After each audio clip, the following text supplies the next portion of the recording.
P.A. Jordan. Welcome to the show. Today's question is going to be, many people are suffering from obstructive sleep apnea, are unaware of it because it happens while they're asleep. I always tell my patients, if this were to happen while you were awake, you'd call 911. 10, 20, 30, 40 seconds of sitting there trying to breathe and no air coming in or out, you definitely would call 911. But it happens while we're asleep. Our friends, our family, the guys at the fire department, they're all aware of it. I woke up one night and the paramedic I was working with was standing over my bunk, staring in my face. And I look up at him and says, "What are you doing?" He says, "You stop breathing. I was gonna start CPR in you." And I remember this because that was 1980. I still remember this because I looked up at him and I said, "If you put your lips on me, you're gonna need CPR." So I rolled over and went back to sleep. But he had diagnosed me of obstructive sleep apnea in 1980.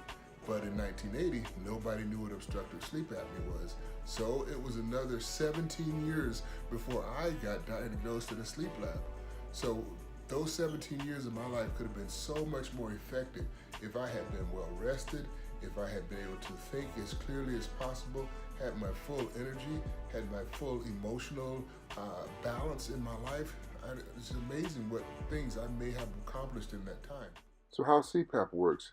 As you can see in the lower portion of the picture, the back of the throat is dilated, lots of space back there for breathing. But as you move upward, the airway gets smaller and smaller. At the top, even though that still looks open, no air can get through due to friction loss. So as we look on the left side of the column, that is a pressure of 0. As the pressure increases to 5 centimeters of water pressure, the airway gets larger. As it goes down to 10 centimeters, it gets larger. And at pressure of 15, this person's airway returns to normal. He can breathe normally. Most people do not require a pressure of 15. The national average is 8.5. Your machine in auto mode will customize to the pressure you need at that moment so your breathing can be normal. The thing about it is we can prevent and reduce the bad breathing now. We don't have to go through that. We don't have to go down the same paths that our parents, family members, mentors, and friends went down.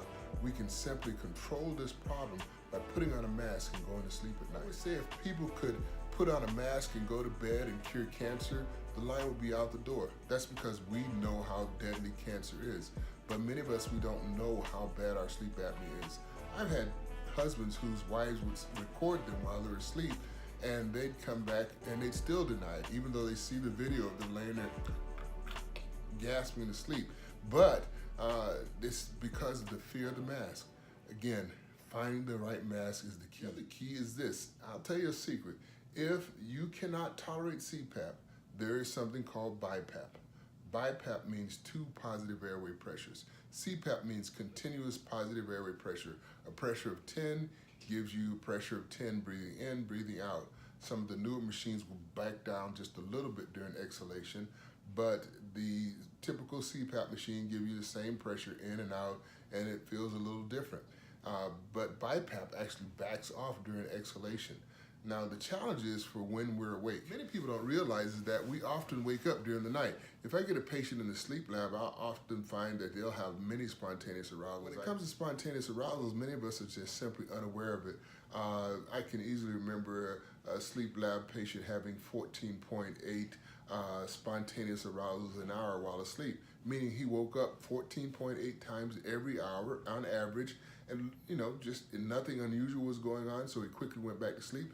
Didn't even remember those arousals.